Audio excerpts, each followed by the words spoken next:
want a 9 to 5, you know what that says to me is that you want a 24/7, because if you're doing your own thing, if you want to make shit happen, that's not a 9 to 5. That's a 24/7. Sustain this energy to release before the light break through the east. Goes disturbing the peace, not running out in the street. Hey everyone, thank you so much for joining me for the latest episode of the Tell Me Más podcast. I just want to start off by thanking all of you for all of your amazing feedback, for your support, for, all of your messages.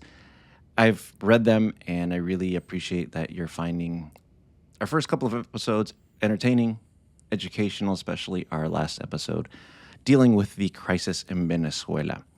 Today, I have a very special guest, somebody who I've known for well over 20 years. And, maybe it's a cultural thing, but I consider him a friend, a good friend, the type of friend that when you don't have a travel budget and you have to go to Chicago, he just says, yeah, the key's under the mat. His name is José Suaste, and he is the Chief Creative Officer of an ad agency based out of Chicago. It's called Fluent 360. He is a creative. He's a musician, a bit of a writer, I believe, as well. But I don't really absolutely know you, man. I feel like, even after all this time, I don't know your full story. And that's very much what this podcast is about, is having those real, honest conversations that, are not about just the top level stuff. Because, and especially with you in the sense that I've always felt that you and I had some sort of kind of a parallel existence, given that we were both born here to Latino parents in the same sort of career path.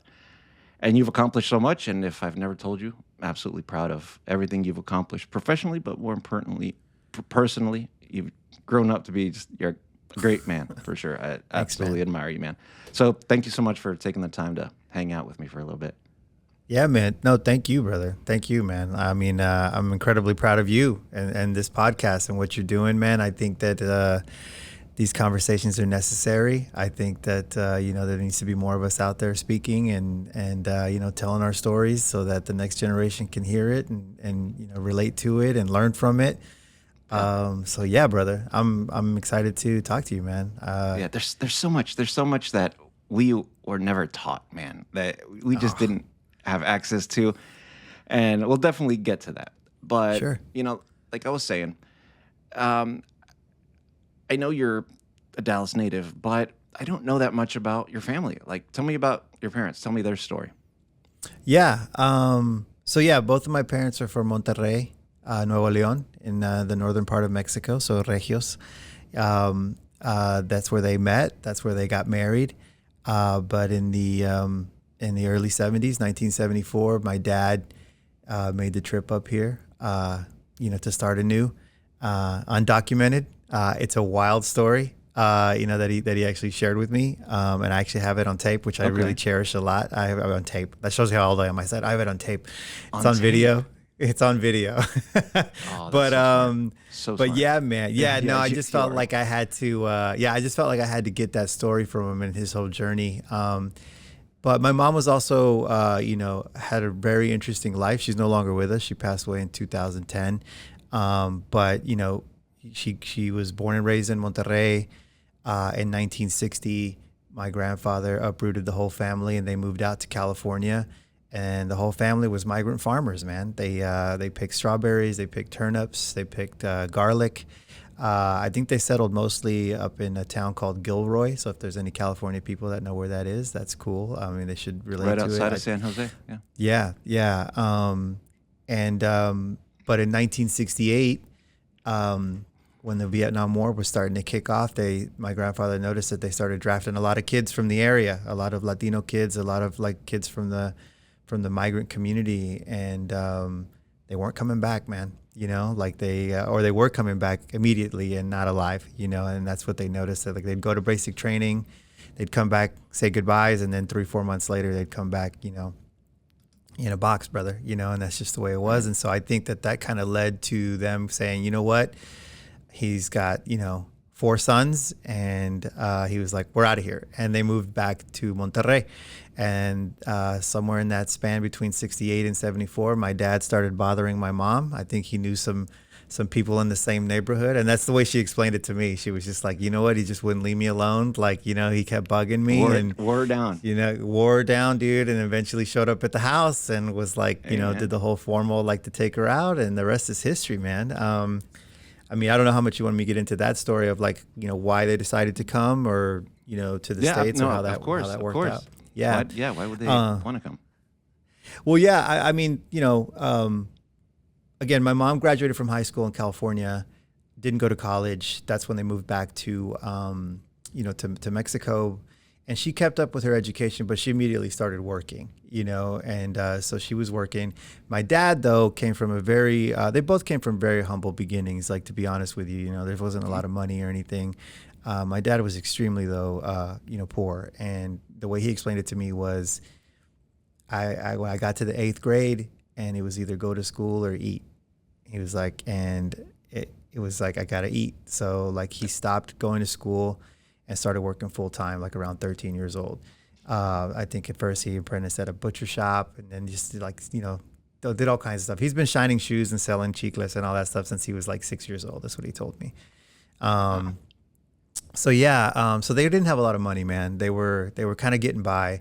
My mom became immediately pregnant after they got married, and at 6.5 months, they had a complication. Her water broke. They went to the hospital, and then the way they explained it, tragically, is that the baby just basically drowned because they weren't able to see her in time.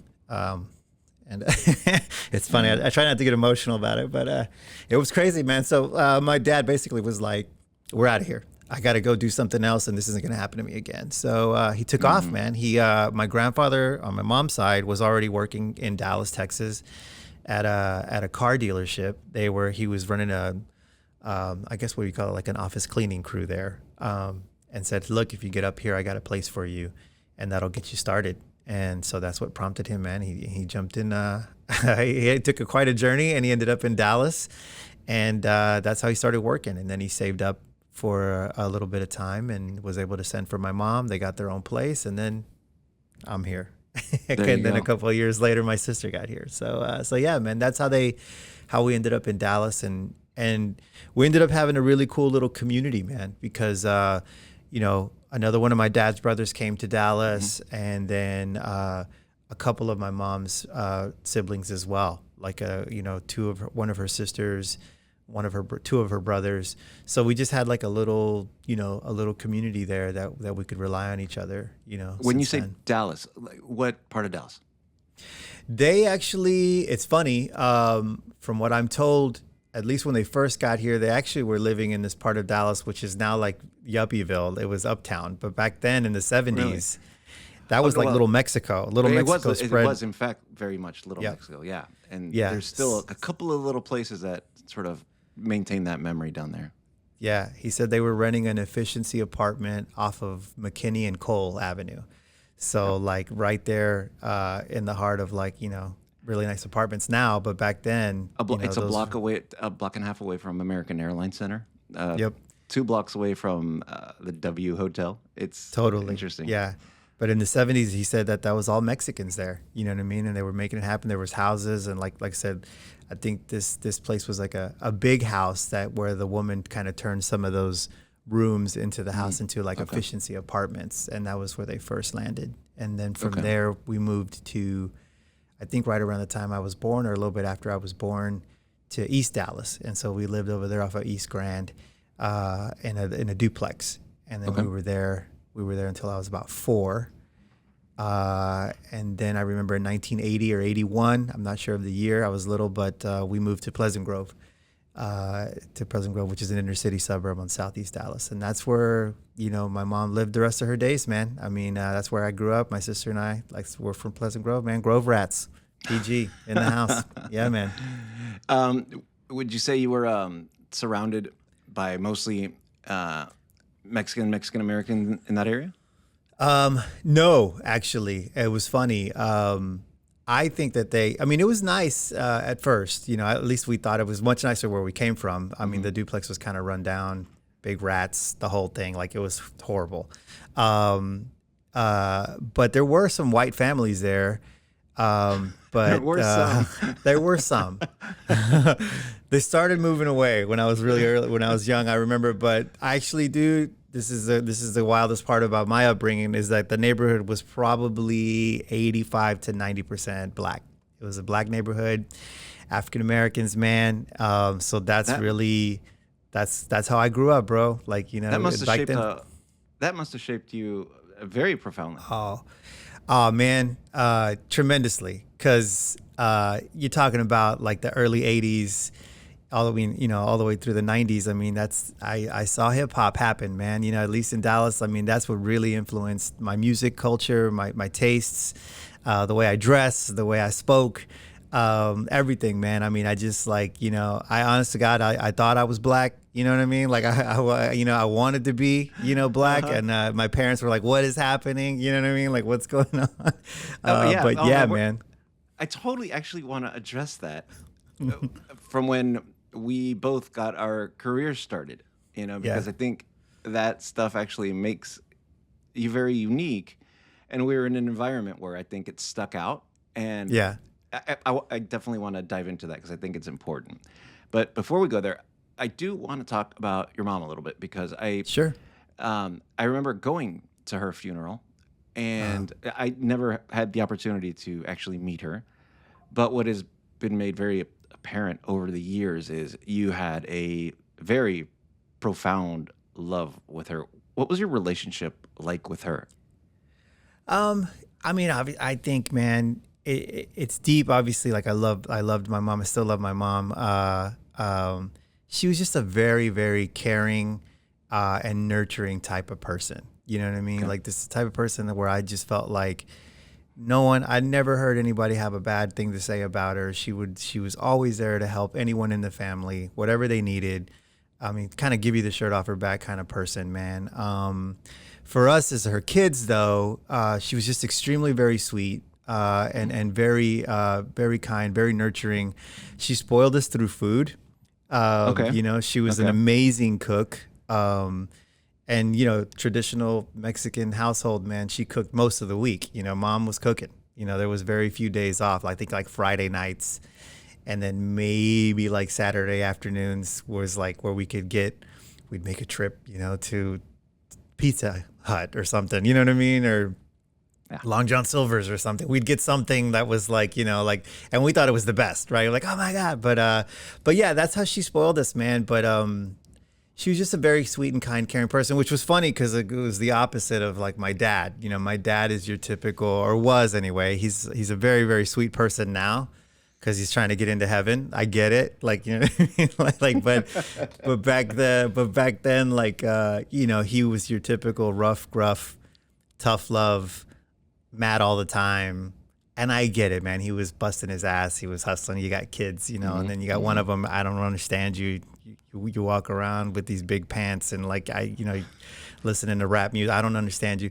So like that, there was the thing. But that was my relationship with my mom, man. And I think she was that for a lot of people. And going back to that little community that I was talking about was, she ended up being the center of that. She was the oldest of her siblings. So if there was like baptisms or communions or like the holidays, the parties were at our house. The people were coming. We had people at the house. My dad's friends, family, her friends and family, like they were coming over, and she treated my friends like they were her kids too. You know what I mean? So it was a super.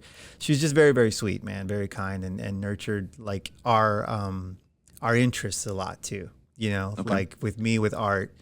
She just, at an early age, I discovered that I could draw. I didn't know. I mean, I was always kind of messing around, but I did a drawing for Christmas one time at school of Rudolph the Red-Nosed Reindeer. And I was like, okay, I drew this thing. And my teacher was like, you did this? And I was like, yeah. And they actually ended up putting it at the front of the school. And I was representing the first grade. Every grade had their best drawers or drawings or whatever of Christmas, and I was representing the first grade. So that's when I was like, okay, maybe I got something here. And as soon as my mom saw that, she just kind of like would always buy me like markers and pencils and colored pencils and sketch pads. Like she did that my entire. I remember that, like no matter what, we didn't have a lot of money, there wasn't a lot of toys and a lot of stuff, but I always had things to paint and draw with, and that was because of my mom. She What a was blessing, dude. definitely, dude, Because crazy. I mean, maybe you were little, but and was she kind of supportive of that pursuit all the Yeah. way through high school? Really? Yeah, because as a kid, and I came up through the public school system. There wasn't anything there, but like, I was fortunate that like there was always an opportunity to do a crime prevention poster, or or a fire safety poster through school, or those kind of little art contests. And my teachers, knew that I was always drawing and stuff, and so I was able to make those, all throughout. And sometimes I won a couple of little contests here and there. And my mom would go and make a big deal. And then I remember too, like I would do family portraits of my aunts and uncles during these parties. Like she's like, draw your tia Mary. Like I'm like, all right. So then like I would sit down and like I would like it was like a show. Like I would sit down and draw, and then I would give my family the drawings. They would go home with them. So Man, I'd love to have a couple pictures of those. See what those look like. dude, I wish I Put could 'em up I here. could find some of those. Yeah. But great. yeah, man. So she's always, and then with my sister's more of like the book nerd and athlete, and so Okay. she was in drill team and she was in volleyball, and she was more into books and stuff. Like I was like I did enough to get by, bro. I was not I didn't a try that scholar, hard. I was kind of floating around there like, eh.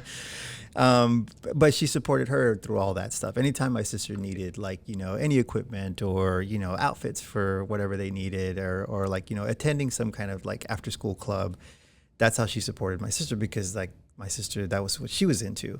She wasn't an art kid. She was like a, be all you can be school kid, So yeah, I always felt a support there from her.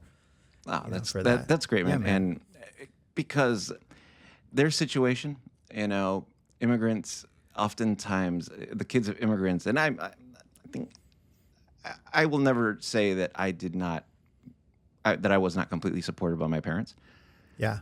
but I also just somehow intrinsically knew I had to do the safe thing. Like I didn't Sure. explore anything other than, okay, what am I supposed to do to like try to have a successful career, which all that meant to me was make money and save for a 401k and buy a home. That Right. was the perspective that I was given. And so I guess it was sort of easy for them to support me in that.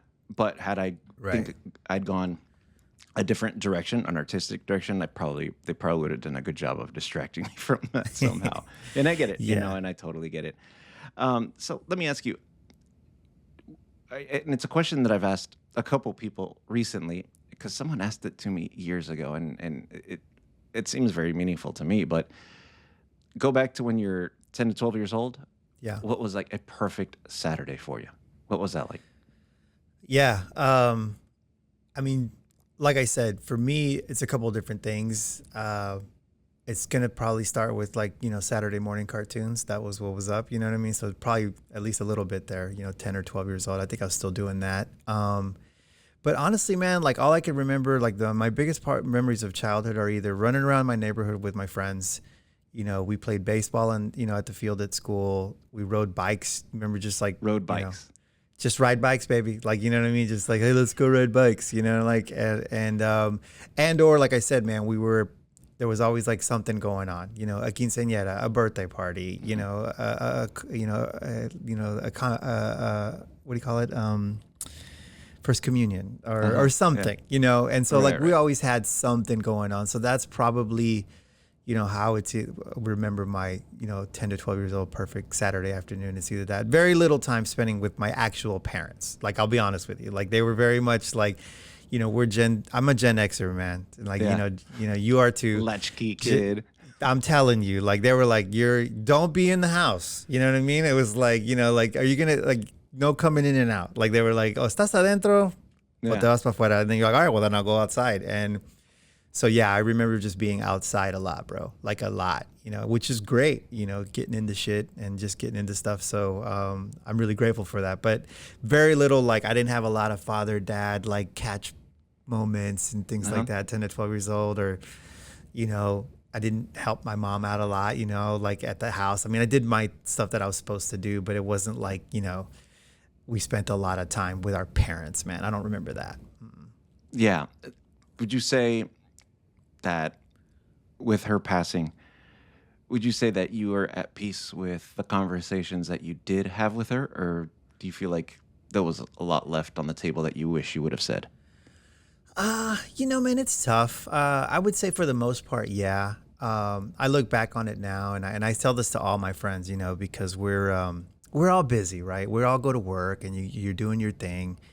And I hear so many people going like, "Ugh, like my mom's calling me," or like, "Ugh, my mom's, like won't leave me alone," or something. And I was like, "Dude, I'd love for my mom to call me right now." You know what I mean? But I would look back like at least when I was older, and hustling and raising a kid and having a wife and going to work, and I didn't talk to her probably as much as I should have. Like my sister had a much closer relationship with her than I did, but I did make it a point to like at least once a week eat dinner with her at her house. You know what I mean? I would take my wife and my kid. I was like, we're having dinner at your with us this tonight, and that we had great conversations when that happened. Like because that's when I was able to kind of like because it wasn't like she was taking care of the entire family, even though she still wanted to be in that mode. But I would actually make her sit down with me and eat. And I don't know if you grew up this way, but when I was little, we never had dinner with my mom. She was waiting on us, hand and foot, like heating up tortillas and going back and forth and refilling drinks and stuff. And that's kind of how we grew up. I didn't see anything wrong with it when I was a kid, but as I got older, I was like, no, like I want to sit down and eat with you, Mom. Like let's make the food, and then if you want to make the food, great. But I want you to sit down and actually eat with me and talk with me. But I had to make that decision because otherwise she would still be in mom mode of like, more tortillas or more like, can I get you something else? Can I so and I was like, I don't come here for that. I come here to spend time with you. So I really kind of cherish those moments, man. Yeah, that's so, and I haven't thought about this in so long, but my ex-wife, she's from Monterrey, and my family's South American, and so our dinner tradition is obviously different. But when I first encountered family dinners with her, I was like, my mother-in-law, she never sits down. It's like she's like heating up tortillas the whole time, and I'm like, I always found that so fascinating, and I don't think I've ever talked to anyone about that until this very moment. Yeah, man, it was unique. I mean, that's just how it was. She had to make sure that everybody was taken care of. And then I remember now looking back, like we'd be done. Put your dishes in the sink, and then I would look back and I would see my mom having dinner by herself, which is really sad to me now because I wish that didn't happen, but I didn't know any other way to be, but yeah, man. So those conversations were great, but I really do feel like my mom, and even my dad too, despite all his flaws, that he had when he was younger, just to not to tangent off or, go off on a tangent here, but my dad is a recovering alcoholic. So, like he had his own demons and his own things to deal with, but despite that, they were always very good about like, we're proud of you. Like, you're doing good. Like, you're, we want, you're doing great. So good that you did that. I would show my dad, look, I won an award, or my mom. And they were very good, always good about when I got accepted into, college. My sister and I are the first kids to go to college, in our family. We were older, but our generation did go to college, you know what I mean? Like, from our families, I don't think that, I can't remember many of my uncles actually doing that or aunts,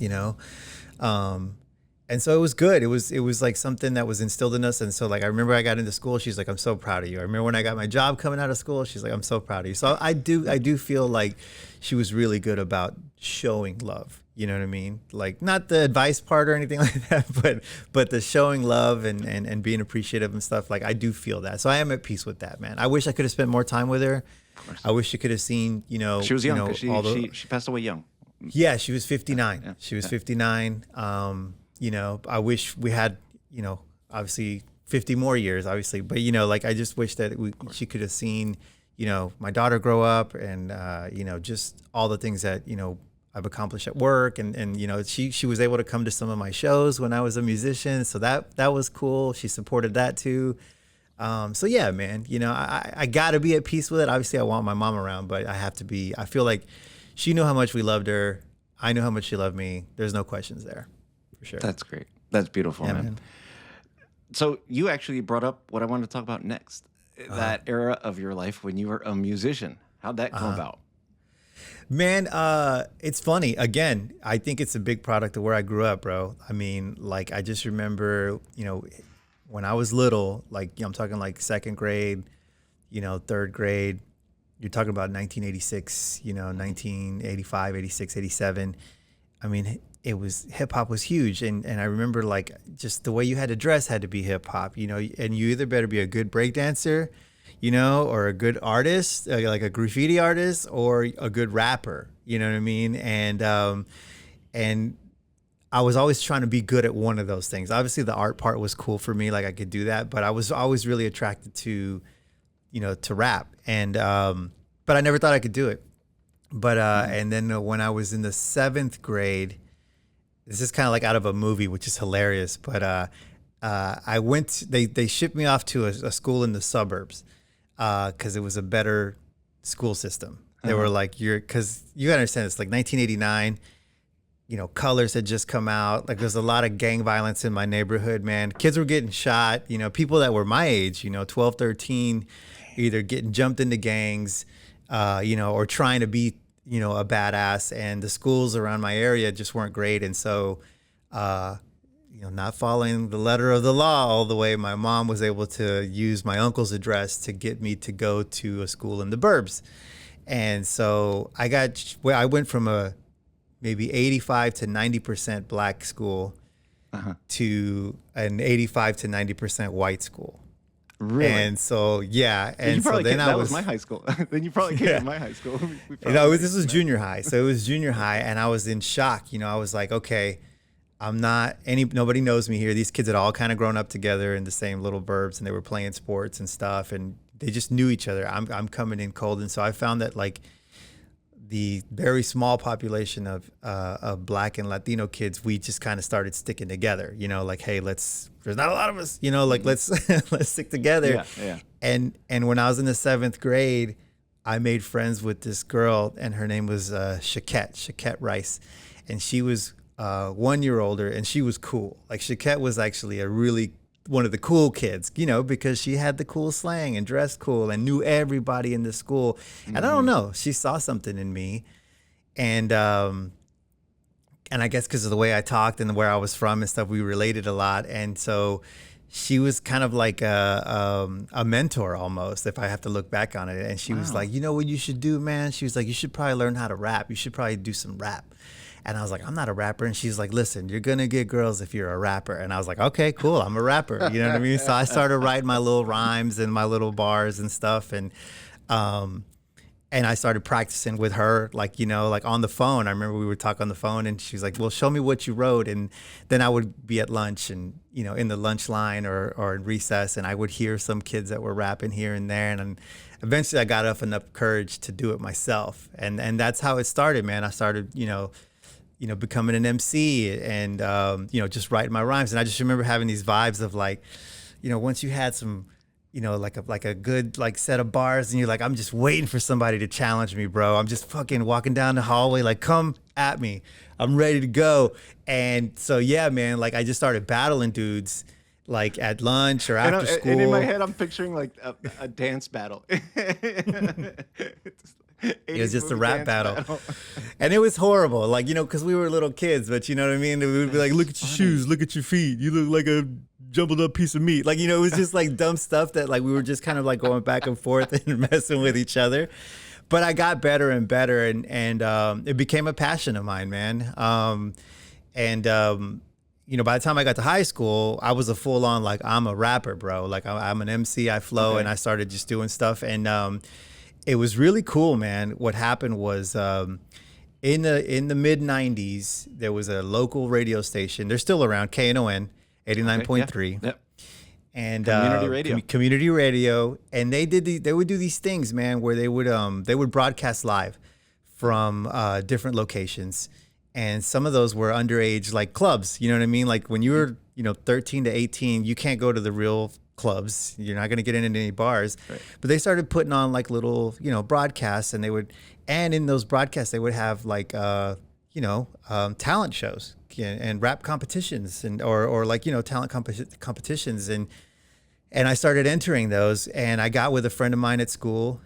Shout out to Pee Wee. Paul Paramo, and we formed a rap group, and we called ourselves Latin Unity, and we started doing like a 2-man rap group thing, and we started, that had some political slant to it, huh? yeah, man, we're like Latin Unity, bro, and I don't know where the name came from. I think eventually, like, one of my distant cousins took it, and now it's a car club in Dallas, or it used to be, called Latin Unity.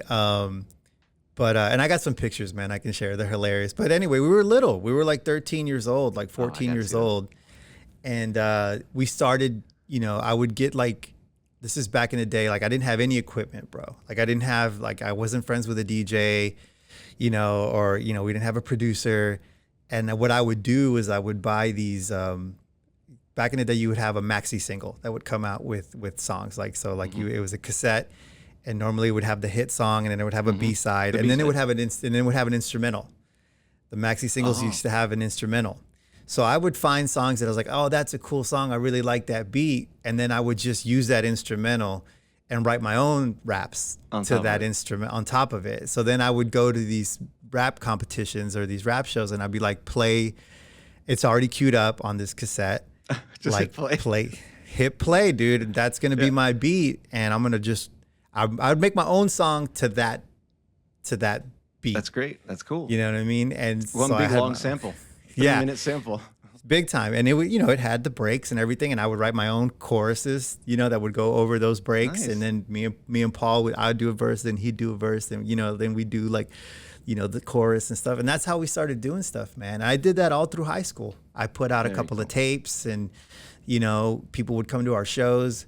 So yeah, that's how it started, man. But then, when I got into college, I was like a father already. And I know we're going to talk about that, but like, my daughter was born my senior year of high school. And that's when things got real, like shit got real. And I was like, okay, I got to make money. I got to get a job. I got to do stuff. So I put it on hold all through college, but I met some really cool cats that were very music oriented too. And by the time I got out of school, I was like, okay, I got a job. I want to start a band again. And I did that, man. So from like 2000 to 2010, I had my own, band, and I did hip hop vocals, but it was with live instruments. 10 years? 10 years we did it, man. So with live instruments, we had bass, drums, guitar. One of my best friends, Emilio, was a percussionist, so we had congas and bongos and like all kinds of toys, like percussion toys that we added to it. It had like a Latin flair, and we called it hip hop reggae rock, with a Latin twist, and so like we started doing shows in Dallas, man, and we were eventually able to put out a few records, tour around the country, and play music while I was building a career in advertising at the same time. So I was getting like zero sleep. Yeah, man. Yeah, so that was my life, for 10 years, man. Yeah, for sure. That's amazing, man. Yeah. How cool that you were able to actually take that passion and really give it that go. I mean, not many do. What the name of the band? Yeah, we were called Joint Method. And that was like based on the fact that we just had a bunch of different styles kind of mixed together. We had guys that were like very rock. I was very hip hop, we had bass and guitar, and then we had the percussion, and then sometimes we would have a DJ with us, as part of the band. Sometimes we didn't. Sometimes, people changed or whatever. But we wanted to have this like feel of like, we love all these different genres of music. Let's put it together. And, from 2000 to 2010, I mean, there was bands doing it. I think some bands were, that got big doing it. Probably the bigger ones we got compared to were like, bands like Linkin Park or, unfortunately, Limp Bizkit, things like that, because they were using that same thing. I'm not a fan of those. I'm sorry, I'm a music snob. I'm not going to talk shit about, bands, but, I'm not saying that we were like stylistically, but they were infusing like different, they rap with like rock and, a little bit of thing. I think we were a little bit different. We also had like a Chili Peppers Sublime kind of vibe. Okay. I always described it if Carlos Santana and Rage Against the Machine had a baby, that was like us. You know what I mean? So like that's kind of what that sounds like a fun party. It was a good time, man. It was a real good time. That's great, man. And we can still find that on Spotify, Apple. Yeah, we're on Apple, we're on Spotify. You can find Joint Method. We got 2 records up there. So yeah, man, it was a really great artistic venture, and I was fortunate enough to have enough support with my family and my friends and even my job, man, to be able to pursue it. and try to make something happen there. I really felt like, let's give it a shot. And, I don't have any regrets there. It didn't happen for us. We didn't get famous. We didn't get big. We didn't, do that thing. But I was able to, like I said, travel around the country playing music. I met a lot of beautiful people, man. Nice people, wonderful people. I met a lot of shady ass people too. Let me tell you, like nightclub people, man. Nighttime people. Like, we got ripped off from some managers. You name it. Like it was like we went through the whole thing, but I wouldn't change it, man. I think it shaped a lot of like who I am, and it also led back to my career as well, because I was able to be out in the streets, man, and just meet people and see trends happening. And when you're out in the world, man, you're getting different perspectives. And we were in California, and we were in the Northwest, and we were in the Midwest, and we were in all these places. So I could see like the pulse of the nation, you know what I mean? Just getting exposure to people and how they reacted. So I felt like it made me a more well-rounded person at work and in general, for sure. That's great, man. That's great. And so let's be absolutely clear. If I use that music for the intro and the outro of the podcast, I better not be getting a copyright, strike. I get a cease and desist like immediately. No, I'm kidding. Yeah, man. Yeah, dude. Sure. I can. As long as I can pick it. People that are going to see this, it'll exactly. I'll help it blow up. I'll help it blow up. So you actually just led in very naturally into exactly what I wanted to talk about next, and let's talk about that career that you have. That's been extremely successful. We both started at the same ad agency here in Dallas, Texas, Dieste, Harmel and Partners at the time. And it certainly continues to be a very important ad agency. But at the time, I think that was the number one and most important agency from a Hispanic advertising standpoint in the country. And, I was on the account service side, and you were a creative. And I always thought that the structure and sort of the purpose at that point was to really only do advertising in Spanish for more recent arrivals. And I always recall you sticking out a little bit, because so many of the folks that worked there were imports from Latin America that were doing incredible creative work, because, sometimes outside of the U.S., the creative you see is like so far ahead. And so everybody was speaking Spanish all day long. That was honestly part of the identity. And it's what quite literally attracted me to work there to begin with. That was a dream come true, because all I ever wanted to do was graduate college and move to Latin America. And so when I discovered, I didn't know Hispanic advertising existed, really. I don't know how I didn't know that. But when I found it, it was the coolest club. It was the people I wished I had always grown up around. But you were different, because you were Mexican American, and you spoke English in a different way, and you were, and now you're adding in the influences of the music that you listen to, how you dressed, the environment you grew up, and I think that is so absolutely valuable, that absolute diverse background that you have. At the time, did you feel that was a strength? I didn't know it. I definitely felt like, I wouldn't say an outcast, because nobody was mean to me or dismissed me in any kind of way, but I did feel very different, from the folks I worked with, for sure. I think they saw value in it. I know that Aldo Quevedo, who was the creative director at the time, did. I remember I had an internship there. That's how I got in. Okay. I had an internship in the summer of '99, and there was a joint intern program with Tracy Locke and Partners, DDB Dallas, and Dieste was in that little, universe. As part of Omnicom. And they had this internship program. And so I was able to be an intern for Dieste, but get exposed to all those other guys or whatever. So I could see that. But dude, they definitely were like, we don't know what to do with you. They were like, they were very much kind of like, because, like you said, a lot of those guys were imports. Actually, most of them were, imports from Latin America, because Latin America has advertising, and there's a lot of amazing, agencies doing amazing work. And I think that was the program, right? To the Hispanic market at the time was like, let's bring these folks from these other countries that are doing great work. let's put them here, and they're going to talk to folks who also came from other countries, and we're going to do it that way. So that I felt like there was very few people like me there that were American born. They were, that could understand the culture, and also speak Spanish, and understand that culture. Because we've had conversations about, like, I spent a lot of summers in Mexico too. So I was able to do that. So yeah, man, I did feel different. I never felt like a hindrance or anything, but I did feel very disconnected from their culture. Because I'll be honest with you, man. Like, growing up in Pleasant Grove, and the Mexicans I knew were blue collar Mexicans, bro. Mm-hmm. Like, you know what I mean? Like, they were out there doing the manual labor shit. Like, you know what I mean? They were construction folks and mechanics, and you know what I mean? Like, landscapers, and, like roofers, and, things like that. That's the Mexicans I knew. So then I came into Dieste, and these are Mexicans that are college educated. A lot of them went to school in the United States, or even in Europe at some of them, and boarding schools, and they're professionals. They're working in an office environment. My mom worked in an office, but she was a secretary. She was, now I guess they call it administrative assistant, but back then she was like, I'm a secretary, and she typed, and she did stuff. She did memos, all that shit. So, like, that's the Mexicans I knew.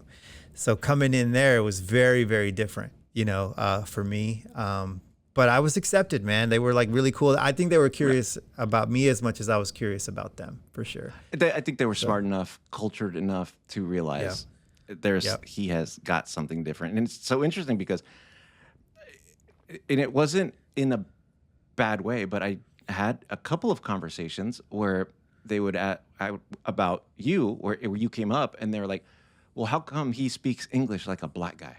And why, why don't you sound like? And I'm like, well, because he and I grew up the complete opposite. I grew up in the suburbs, White Plains, New York, Katy, Texas, and now Katy, Texas is very Latino, which is freaking awesome. I just discovered it. That's wild. I didn't know that. Yeah, I mean, went to my 30th high school reunion, and I could not believe when I moved there, we were a handful of Latino families, right? And now there's like 4 or 5 Venezuelan restaurants, which is awesome. So yeah, I mean, I had that conversation.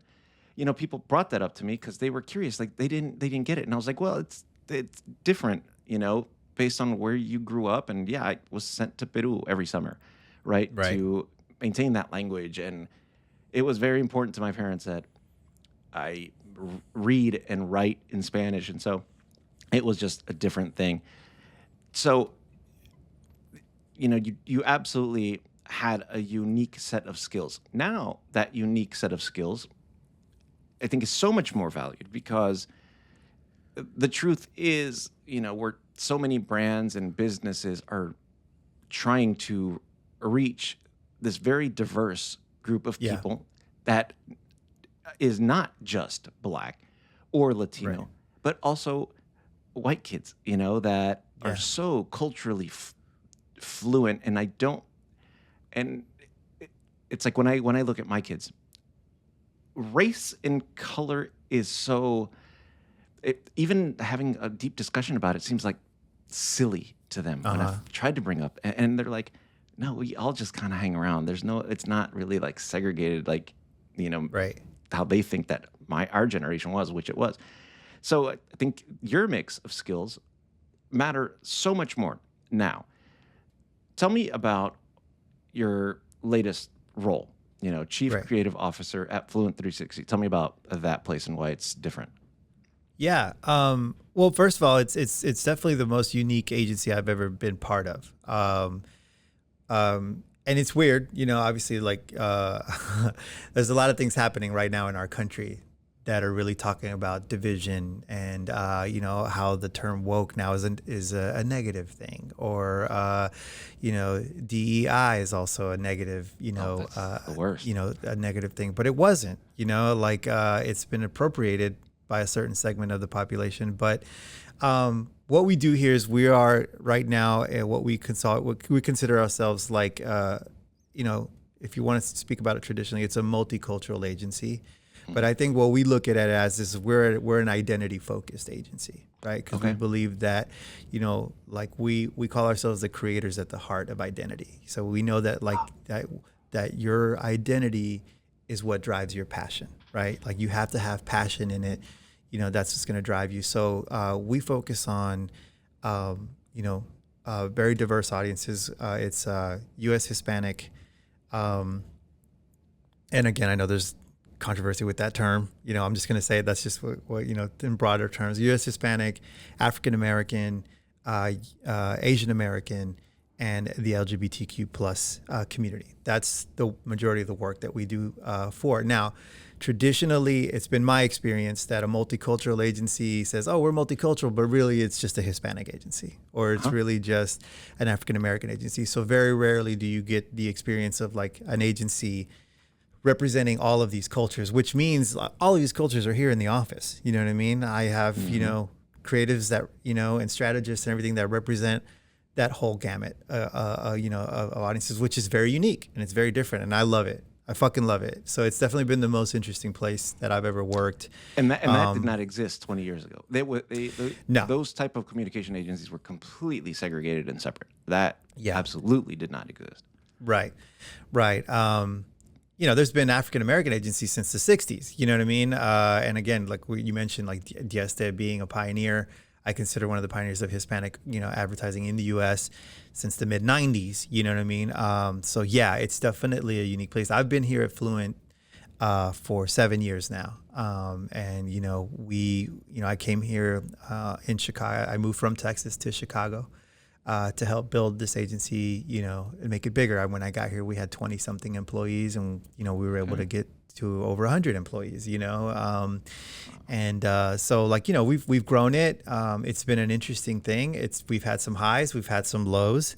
Again, just based on what's happening in culture really affects everything that we do. But, when this opportunity came and the fact that it was very multicultural, like all these different audiences, we just talked about my background, you know what I mean? Like being, parents from Mexico, me being born in Texas in the United States, growing up in a black neighborhood, being a musician that, melds all kinds of music together, traveling around the country. I felt like this was like the perfect place for me to be and grow a creative team, because that's my job, bro. Like I really take pride in the fact that like I'm here to give these voices, these different voices, a platform. We have to bring ourselves to this work that we do, or else it's going to miss. It's not going to hit the targets that we want to hit. And it's not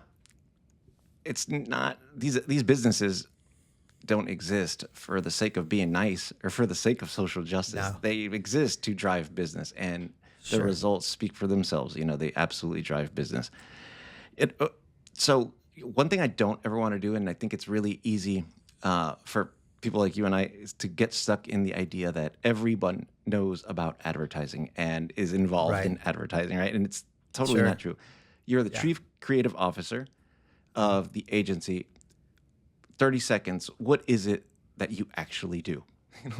From Office Space. What is it you do there, Jose? Exactly. Because my parents have never understood what I've ever done. In my entire It's a hard thing to explain. I mean, look, what the agency does in general is we target those audiences that I mentioned. We want to make sure that we put positive images and positive stories of all of those audiences in the media, right? In any way we can. When a brand wants to have a message, there is your overall message that's kind of built to a catch-all, kind of like what we call the general market for those folks who aren't in advertising. And that means, hey, this is just how we speak. But normally that's going to be in English, and it's going to try to represent pretty much everyone in a way. But what's traditionally happened in the advertising world is I'm not going out on a limb, I'm not saying anything controversial. It's very white. You know what I mean? It's very, white focused, and that's okay, because that's the general market of the United States.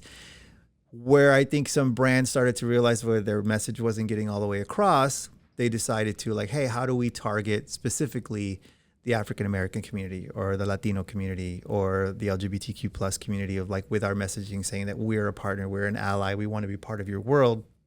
That's where we come in, and all we do is we work with brands to bring that messaging in a way that's going to resonate and relate to those audiences more. And the way we position ourselves is as cultural experts in those worlds, because we dive into strategy, we dive into data, we hire people from those communities to develop the work, and we're hoping that like what happens is a very nice combination of like there's a brand that stands for something, but you got to understand that like for those communities, you might mean a completely different thing. Like that brand might not have mean it, nothing at all.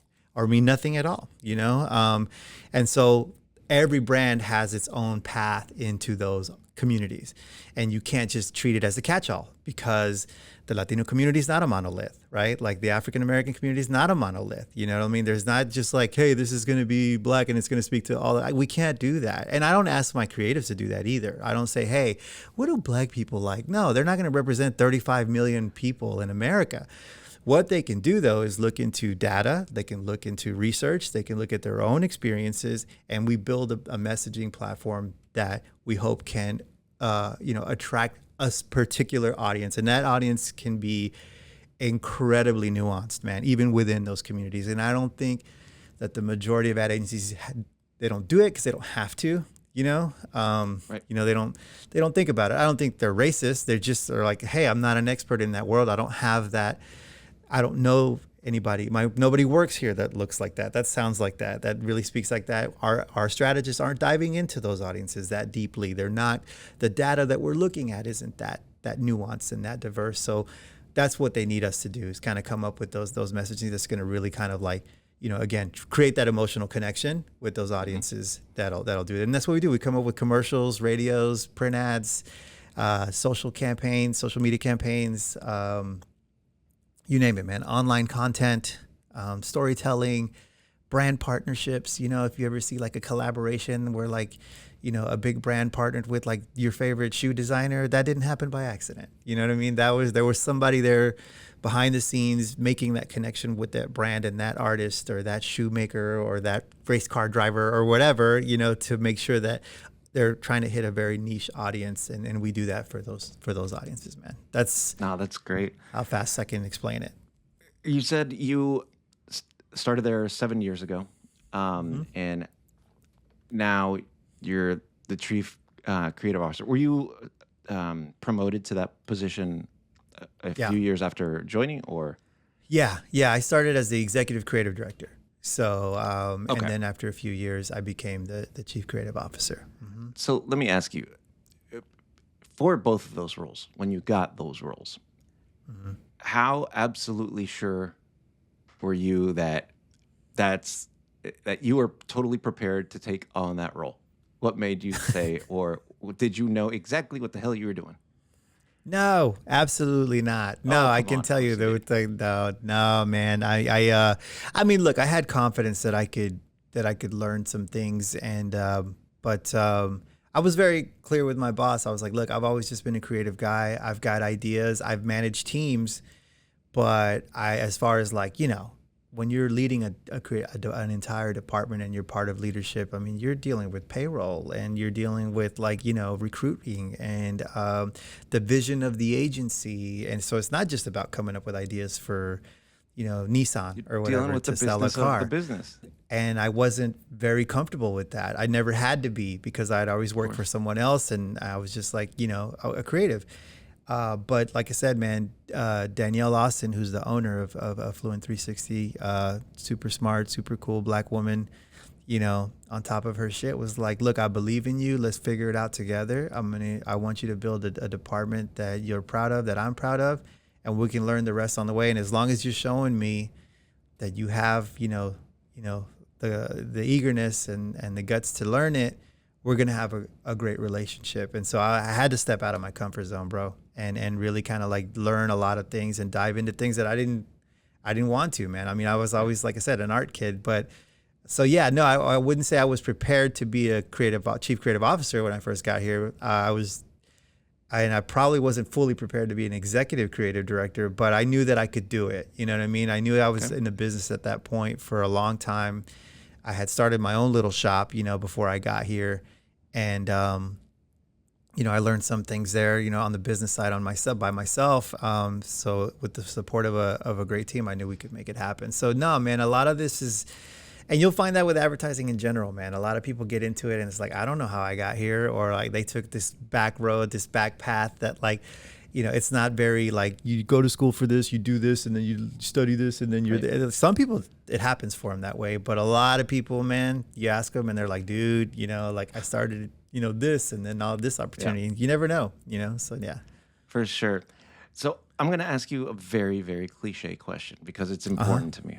Because, as we said at the very beginning, there's so much that I've learned up to this point that if I'd known a quarter of it or considered a quarter of that information when I was starting my career, I think I'd be more successful perhaps, but there was a lot of bumps that I probably wouldn't have taken. So let's imagine you meet a kid in their senior year of high school and they come to you and say, I think I want to get into advertising. Yeah.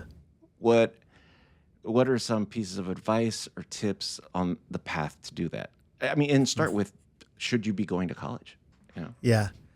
Wow. That's a crazy question. Right now, just like from a creative perspective, I would probably, if some young kid told me they were thinking about going to advertising, first I'd be shocked that they even knew that this is a career that you could pursue. Because let's face it, this is not something that people talk about really, especially in the Black and brown community. Like I never heard of anybody working in advertising. I was like, what the fuck what is that? Maybe some people saw Mad Men, but I mean that was a long time ago. And anything you see about, have you ever noticed how many roles in movies are the advertising executive?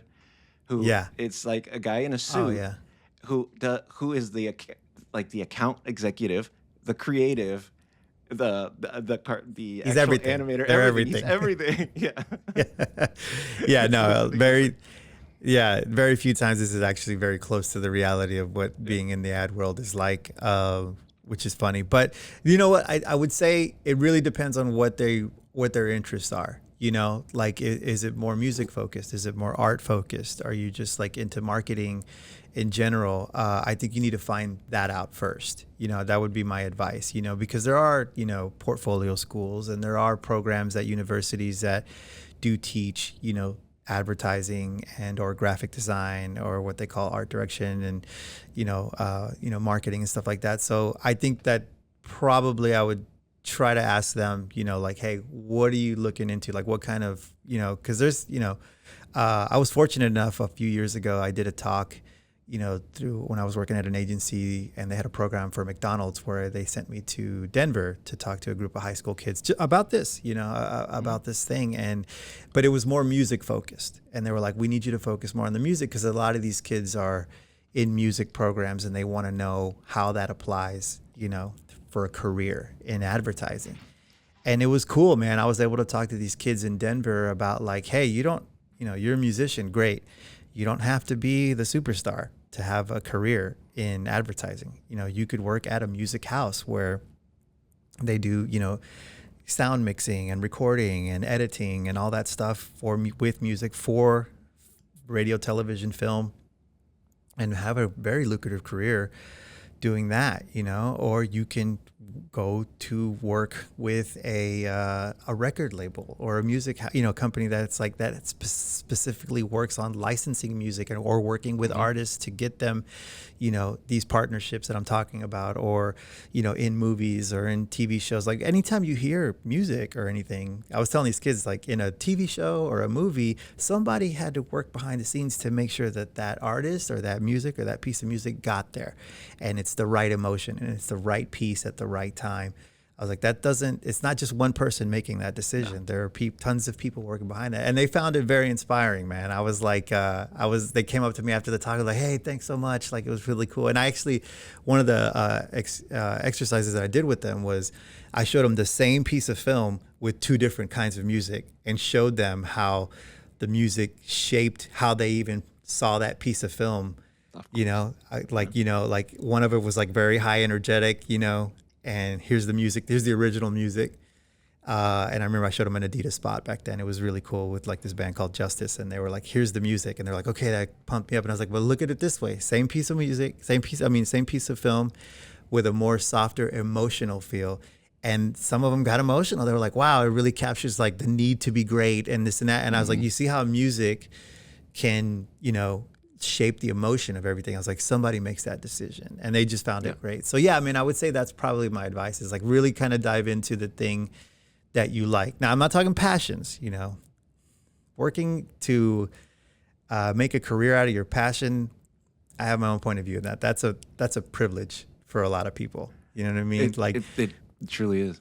You know, like be useful, follow your passions, but being able to say, I'm just going to make money following my passion, you know, for at least for Latinos, man, African Americans, dude, like not a lot of us have that fucking freedom. You know what I mean? I'm sorry. You know absolutely what I mean? Not. And which leads me to, you know, continue on this topic is the fact that, you know, my kid's 19. He's just finished his freshman year in college, and it was so fascinating when he was prepping for that, like the conversations that he and his friends were having about even going to college. They were so much more informed. They were like doing, you know, the exercise of measuring the ROI of going to college. And, you know, he wants to be an attorney, so he's got no choice. But would you say that if for someone coming up, do they have to go to a 4-year university program? You know, I would probably say no. I don't think it's super necessary. I mean, there's 2-year portfolio schools that could probably help you if you want to jump into advertising, but there's just so many more ways to make money as a creative person now, you know, than there were before. And that's what I'm up against anyway when they were hiring young people as well, because, you know, they can have a TikTok account that's making them, you know, a few grand a month, you know, or maybe more. They could be, you know, making faceless YouTube videos that are like, you know, raking in dough, or you name it. I mean, either way though, I think that's kind of like what we don't talk about is you're gonna have to work hard. You know what I mean? Like when people say, I don't want a 9-to-5, you know what that says to me is that you want a 24/7, because if you're doing your own thing, if you want to make shit happen, that's not a 9-to-5. That's a 24/7. You know, that is like up late, working weekends, no days off to start your own shit. You know what I mean? You're gonna have to work hard regardless. There's no shortcut around hard work. Sorry.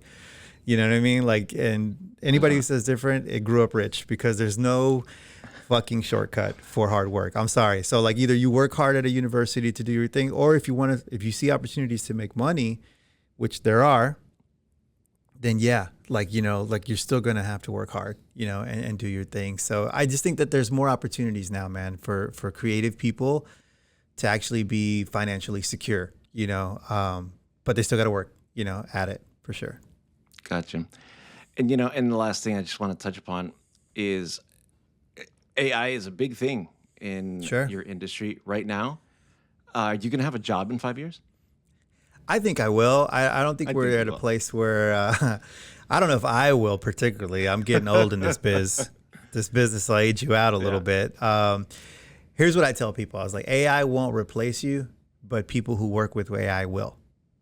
You know, and so like make it part of your thing. You know, it's a tool. AI doesn't create, it regurgitates. It aggregates and regurgitates. You know what I mean? It doesn't actually create anything. You know, you have to pump information into it. It grabs what's out in the world and forms something, and you can, you know, manipulate that outcome. But AI right now isn't just quote unquote making, and especially when it comes to cultural nuances, I'm sorry to say. Oh man. A lot of these people that are working in AI, like, you know, try to make an AI, you know, Mexican. You're going to get somebody with a sombrero and like, you know, like a mustache, because it doesn't know. There's not enough input for it to understand it. It only works on what it's got, right? On what it's got, you know. And so, yeah, you know, it's definitely a very, very useful tool. I definitely see it making your life more efficient as a creative. As somebody in advertising, is it going to replace you? No. Not yet, but somebody who's really good at manipulating that shit and bringing out output that's fast, they'll definitely replace you for sure. Yeah, that's definitely something we all need to be leveling up on for sure. Dude. No doubt. Yep. You know, I know that you are co-founder of Tequila Honor. Like, how did you even get involved in that? And are you the next George Clooney? I'd like to think so. That's the goal. You're good looking enough. Man. Thank you, man. Thank you. No, you know what? I'm again, this is one of those things where these are the opportunities that happen in advertising. You know, much like we talked about the music and you know, different ways that your career, different paths your career can take. I was fortunate enough to be part of this venture. We're going on, you know, this November we'll be celebrating 9 years since our launch. We're in about 14 countries and about 30 states now. We have an amazing partner, Kate del Castillo, who is a very famous, you know, artist out of Mexico. If you know La Reina del Sur, and she's been famous since she was young. She's Mexican Hollywood royalty. I always say she's like the Drew Barrymore of Mexico. You know what I mean? Like she's like her parents are, you know, are in the game, and she grew up since she was a little kid. She's always been in the limelight. But yeah, man, I mean, this is one of those things where, again, these opportunities that happen when you're in advertising, you're behind the scenes. And so you're able to meet very interesting people. You're traveling and you never know what pops up into your life. And that's another way I kind of sell this business to younger people as well. You know what I mean? When I'm hiring them, like, hey, man, you're going to be on sets. You're going to be talking to celebrities sometimes. You're going to be meeting people who are big deals at, you know, big corporations here and there. Whatever you're into, if you find an opening, you know, go for it. So what happened was in 2014, I was the head creative at this agency in Dallas called Culture 8. And we did a pitch. And, you know, I was leading the pitch. I went and did it in Miami. It was, you know, presenting to some folks. Long story short, we didn't win that piece of business. On the way out of that meeting, actually, the brand manager at the time, who was the guy that I knew back from the Diesta days, again, this Diesta networking situation, you know, he stopped me and he was like, hey, can you stay for like another hour? I want to talk to you about something. And I was like, sure, dude. My flight wasn't till I think the next day. So I was like, sure, man. Yeah, let's hang out. And he basically told me, he's like, you're not going to win this pitch. He's like, you guys just kind of came in as like the third option because we have to have three options. He's like, and I was like, okay. And he was just like, it's not because of anything you said or did. He was like, you guys actually had a great presentation. He's like, but I really liked what you had to say.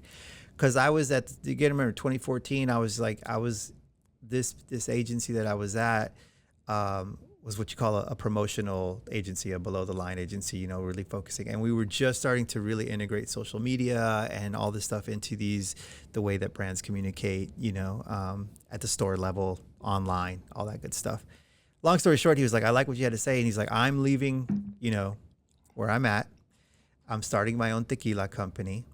And I need somebody like you. I need somebody with marketing expertise and design. And he was like, you can come in and, you know, help name this thing, design the labels, design the bottles. He's like, you know, tell me what to do on social media. He was like, I've got a relationship with the distillery in Mexico.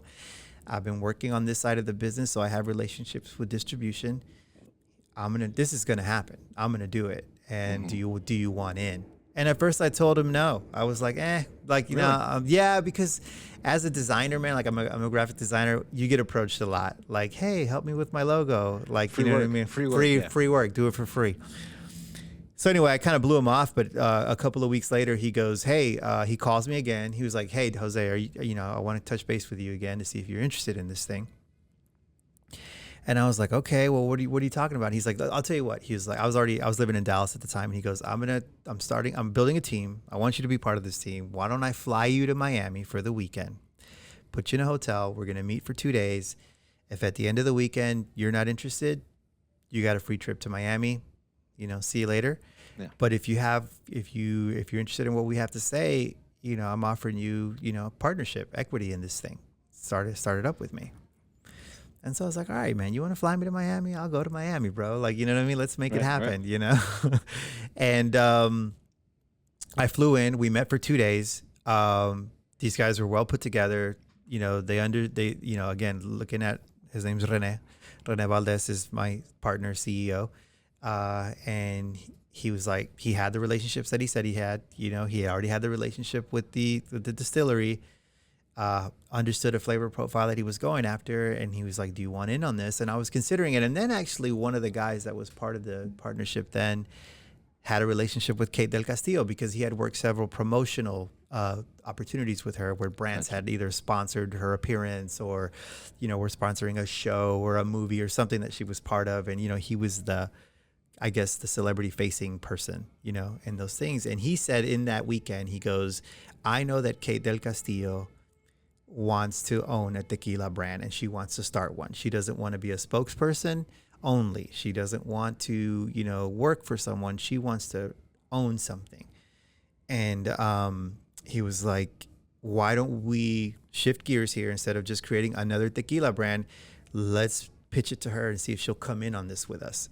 And I didn't know much about Kate at the time. Again, dude, I'm more American leaning in my entertainment, kind of thing. You were so watching telenovelas. I'm not watching telenovelas. I'm not watching that stuff, But I looked her up, man, and she is a workhorse, dude.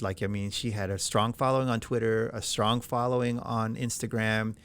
I could see that she was working hard. I started looking into her, socials and online, and I was like, oh, this woman she's a badass, dude. She's a go-getter. She races cars. She rides motorcycles. She's a human and animal rights activist. I was like, oh, I see something here. And so many people, those of us that did watch some Univision, and Telemundo, we've seen it for years. Decades. Yeah. Frankly. And this guy's got a direct line to her. And I was like, okay. So what we did was we geared up this entire presentation of my expertise where I was, Renee's, and the partnership, and included her in the presentation. We flew her down to Guadalajara, first class, put her in a hotel. We took her out to the distillery, to the fields, to the agave fields for a day. We did a whole tour, and then in the afternoon, we ate lunch, and then we did our big pitch, our big presentation. And at the end of that meeting, she was like, let's fucking do it. And so that's how I got into it, man. And I was like, okay, this is a thing now. It's happening. And then we spent the next, almost a year, contract negotiations and lawyers and all, building the brand too. What does it look like? What does it sound like? How do we say it? What's the profile? What's all this stuff? Picking out flavor profiles of the actual tequila and all that stuff. So, yeah, man, that's how I ended up being, in this. And my equity was based on my expertise. So at that stage in my career, dude, I knew that I wanted to start something, that I could call my own, as far as a product. I didn't know what it was going to be. I didn't know if it was going to be, because I'd always made money for other people. And I was like, how do I make money for myself? That's the thing that I'm most interested in learning about is you said equity and that he offered you equity at that point when he offered you that. Did you know what the hell that really meant? Because it's so interesting for folks that have spent so much of their career developing work to help brands or somebody else make money. Right. So many of us are absolutely ignorant as to how to make money of our own. Yeah. Right. For totally. us. Totally. Yeah. No, look, man, it when I was, I guess a couple of years before that in my career, I had a traumatizing moment where I lost my job. And it wasn't because of my performance, and it wasn't because of, it was just simply we're going in a different direction. There's not any money here, whatever, story short, blah, blah, blah. And that's when I was like, oh, I've been giving all my time, my weekends, my late nights, missing, family parties and things like that for a company that doesn't even belong to me.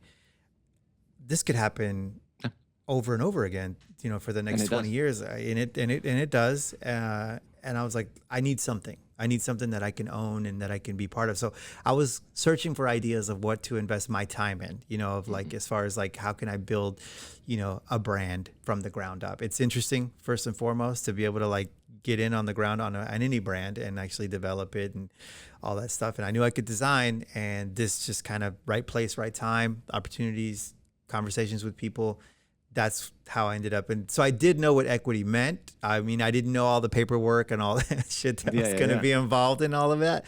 But yeah, man, I knew that I was I could be a partner. And basically I saw oh, if I can grow this, and then looking at the trends of what, the spirits world looks like. It's you build a brand, that brand gets popular until a big global conglomerate sees you as competition, and then they acquire you. They basically buy you out and say, okay, cool.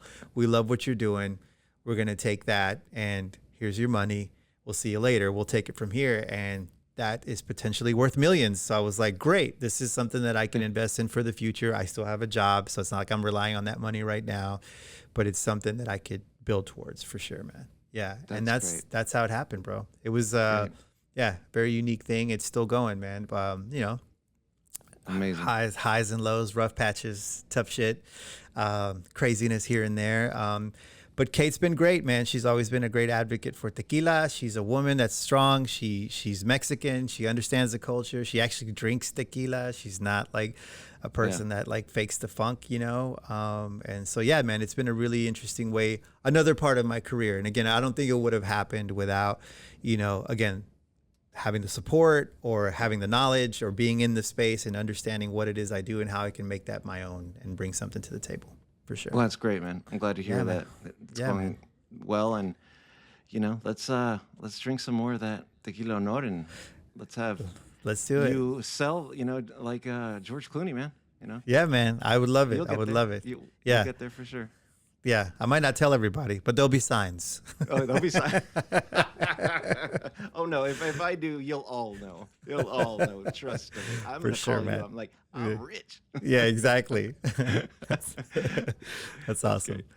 Man, thank you so much again for taking the time. It's been great. Yeah, brother. Honestly, just get to know you a little bit better, a little deeper. And, you know, appreciate all the support, you know, and the positive words for doing a passion project, like you were saying. Yeah, man. I've never been really good at working hard, so I'm trying to do this thing. but no, man. But you know, like I get that you're working hard at it, brother, and that's what just keep doing it. You know what I mean? Like that's so fun. Like it's I said, so fun to learn new skills, man. Yeah, I didn't know how to edit. I was an account guy. I didn't know how to edit or record. I didn't know how to hook up a mic, and I'm having so much fun. Keep stimulating yourself. Keep learning, bro. That's all we can do. You know. For sure, man. In the same boat. All right, man. For sure. I'm gonna let you get back to work. Appreciate you, man. Yeah, Thank you, man. Hey, thanks, Victor, man. It's been fucking great, man. I really appreciate you, man, taking the time to chat with me, dude. Whatever you need, you know, I got you. And yeah, man. Hopefully this is helpful to somebody. You know. It will be. We'll see. Thanks. All right, man. Thanks, brother. Peace. You took your last test and I can guess you ready to stress a little less. You ready to get down with a body crowd till the sun come out.